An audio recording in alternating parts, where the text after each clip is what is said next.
ಅವಳನ್ನೇ ಪೂಜಿಸು ಪ್ರೀತಿಸು ಸಾಕೆಂದ ಅವಳ ಹಾರೈಕೆ ಸಾಕು ಎಂದ ಅಮ್ಮ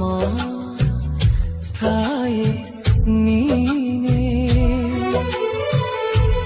ನನ್ನ ದೇವರಂತೆ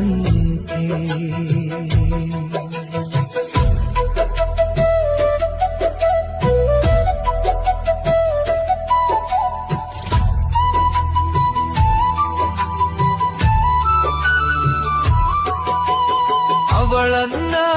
ನೋಯಿಸಿ ಘಾಸಿಸಿ ಕಾಯಿಸಿ ಆ ಹೆತ್ತ ಹೊತ್ತ ಒಡಲ ಜೀವಕ್ಕೆ ನೀ